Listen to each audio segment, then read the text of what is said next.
Are you looking for a full day in St. John's during the summer? Do you have limited time? Well, you have come to the right place. Welcome to Sarah's Scuba and Travel channel, and welcome to St. John's, Newfoundland and Labrador. In this video, I want to share a one-day itinerary with you that works great if you're visiting on your own or via a cruise ship. St. John's has a rich history and so much to offer. I recommend starting your day with a coastal hike. Take a 5-minute taxi ride or ride share through the downtown area to the Singal Hill Visitor Center, which contains an old British tattoo. Along the way, you will pass Chicken Hill. The Visitor Center has an informational exhibit as well as restrooms and a hot chocolate shop. I recommend stopping here to use the restroom as it is your last opportunity for a while. You can also get some nice views of Cabot Tower on top of Singal Hill from this location. From here, you will need to make the walk up to Singal Hill unless you ask your taxi or rideshare to wait for you to take you the remainder of the way. Once on top of Singal Hill, take some time to explore the grounds.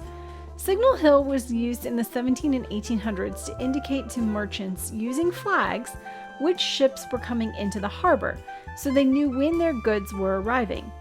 Then the merchants could make their way to the harbor to unload their imports. Singal Hill is also where the first transatlantic message was received from Cornwall, England on December 12, 1901. Cabot Tower on the top of Singal Hill was built to commemorate the 400th anniversary of John Cabot's voyage and the 60th anniversary of Queen Victoria's reign. You can go inside the tower if you would like to tour the inside. While at the top of Singal Hill, watch the cove below as you may see whales at this site. When you are ready for your hike, make your way to the trailhead and follow the path for the North Head Trail. This trail is well marked, however, it does require traversing multiple sets of stairs and rocky paths. Make sure you dress and plan accordingly. I encourage you to take water and possibly a snack with you. If you don't think you can handle the difficulty of the hike after the first set of stairs, turn around. It does not get easier the further you go. It is pretty much all downhill or down steps the entire way until you get to the harbor. The difficulty remains the same throughout the hike. It is also very windy here, so make sure you secure hats and spare items. Otherwise, they may quickly blow away. As you make your way along the trail, you will eventually come to the cove where you are watching whales from above. This is a beautiful location, and hopefully you will get to see whales up close here. Unfortunately, the whales were gone by the time we made our way down. Once you are at these lower spots, you will get views of Cabot Tower on top of Singal Hill. Yes, you just walked all of those steps. When visiting in the summer, you will also get to experience the beautiful wildflowers in bloom and the berries covering the bushes. There is local folklore that if there are a lot of berries on the bushes, that is a warning for a rough winter, as the birds will need the berries to survive.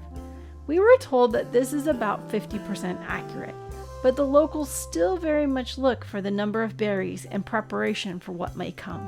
You will continue to gain beautiful views of Fort Amherst across the harbor entrance. Fort Amherst was designed to guard the mouth of the St. John's Harbor and originally consisted of a tower and gun battery. Depending on the time of your hike, you may hear the noonday gunfire coming from the British tattoo at the Visitor Center. It will sound like a loud bang.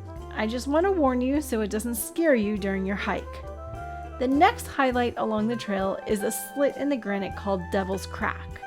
Here you can hear the sounds of the ocean coming from deep within the crack. Eventually, you will come to a small portion of the trail that is very narrow and requires you to hold a chain to traverse the coastline. Make sure you hold onto the chain or run your hand along the chain so that you can quickly grab it if necessary. Do not take the risk. Finally, you will come to some small concrete structures with graffiti on them. These structures were used to house ammunition during World War II. Military guards were posted outside of these structures to protect the harbor. During World War II, the harbor was threatened by many U-boats, and St. John's is the only place in North America that has U-boat damage on land. The harbor was highly sought after by the Germans as it was a crucial Allied naval base and a major stop for many military before heading overseas.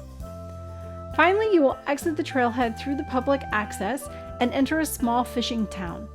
Here there are a few hills you will need to walk up. The last big hill has a beautiful mural dedicated to the life and history of the fishing village and industry in this area. It is a good spot to stop and rest as well. When ready, follow the street and you can make your way back to the downtown area. Another option to complete this hike is to reverse it. The benefit of the route that I have highlighted so far is that you will be hiking downhill. It is an easier route. If you want an uphill climb, you can reverse the previous route. You will definitely get a workout and be prepared for a lot of steps up. To get to the public access point in the fishing village, walk through the downtown along Duckworth Street to Signal Hill Road. Make a right on Battery Road and stay right to Outer Battery Road. You will see the public access at the end of this road. Then you can make your climb to the top of Signal Hill. I highly recommend the downhill route though. When visiting in the summer, you may get the opportunity to experience a harbor symphony on your walk back to the downtown. This is an orchestrated and purposeful production by pieces originally written by the Horns of the Harbor.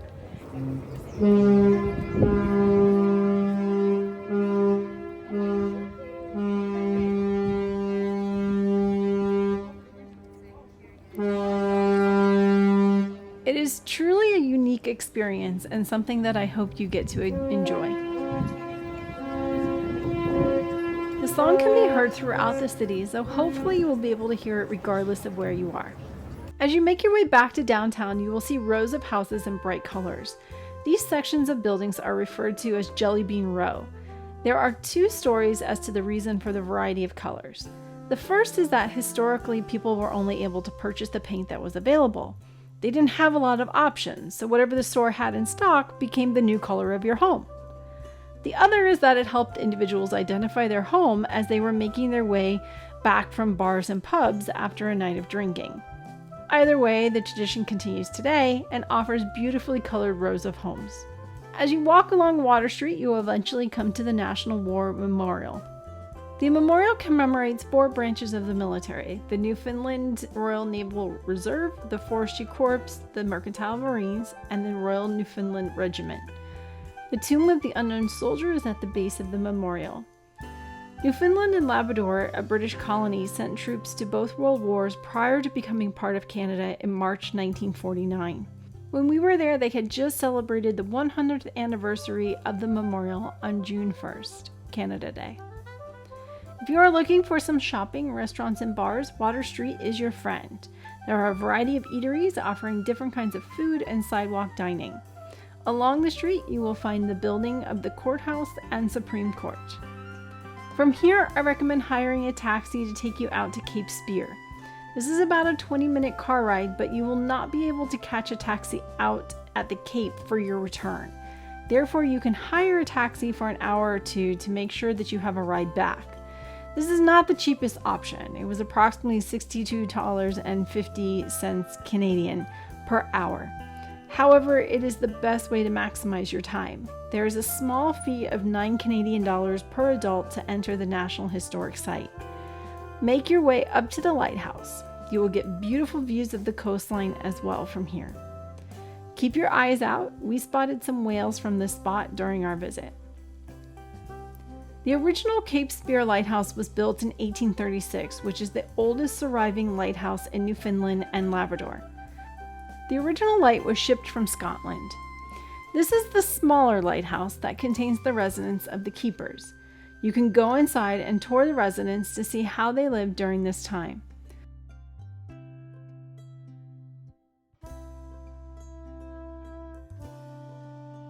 The newer lighthouse, which is the taller, more modern lighthouse, was built in 1955. From here, climb back down the hill and start to make your way out to the easternmost point in North America. Before getting to that point, I recommend climbing down the stairs to tour the remnants of Fort Cape Spear. If you want more hiking and views of the coastline, you can take the coastal trail to get to the entrance of the fort. Fort Cape Spear housed the Royal Canadian Artillery and various American forces and played a major role in the Battle of the Atlantic. The 10-inch guns were used to protect the entrance to the harbor from German U-boats and raiders. Eventually make your way to the easternmost point marker and get your picture. This is another great place to watch for whales. We've got a beautiful show during our visit. It was feeding right near the shore and stayed up for a long time. The whale was there when we arrived, and it was still there when we left. I highly recommend making your journey out to this site. If you're looking to stay here longer, there are a variety of trailheads that you can pick up from here and enjoy a hike. It is really up to you how much time you spend at this location. The St. John's Street is very hilly, therefore I recommend having the taxi drop you off at the Basilica Cathedral of St. John's the Baptist. We thanked the driver for the service and let him go at this point. The Basilica is beautiful and another must-stop attraction. This basilica is actually slightly offset as they wanted it to face the harbor and be clearly present to those entering the harbor. However, this caused the basilica to be slightly off alignment dictated by the Vatican. Therefore, they had to get special permission from the Vatican to build the basilica facing the harbor like it is today. Take some time to enjoy the inside. It is a beautiful Lombard Romanesque style cathedral containing 63 stained glass windows. Most Catholic churches have Jesus displayed on the cross at the altar. This church is different in that Jesus is displayed as laying peacefully inside his tomb. This is a solid marble sculpture by John Hogan. The ground underneath the statue had to be reinforced with concrete so it wouldn't cave in because the marble is so heavy. The crypt is underneath the altar as well. St. John's Basilica is part of the St. John's Ecclesiastical District containing Anglican, Catholic, Methodist, and Presbyterian churches, schools, and more. There are a variety of religious structures you can explore in this area. I recommend starting with the Basilica as it is one of the highest structures. Then you can make your way downhill to explore the others. There are more options to explore in this city, but you will probably find that this itinerary takes up most of your day. I always encourage you to modify the itinerary based on what fits your interests and abilities. Whatever you choose to do, I hope you enjoy your time in St. John's, and I know I definitely did. If you have other recommendations for activities in St. John's, please put them in the comments below, especially for people who maybe a hike or other activities mentioned in this itinerary is not a best option for them. They have other options to look at in your comments. Thank you for watching. Don't forget to subscribe and hit that like button. If you would like to help support future productions, please donate using the Super Thanks button or buy me a snack using the link in the description below. Please join the Facebook group and follow me on Instagram for more content.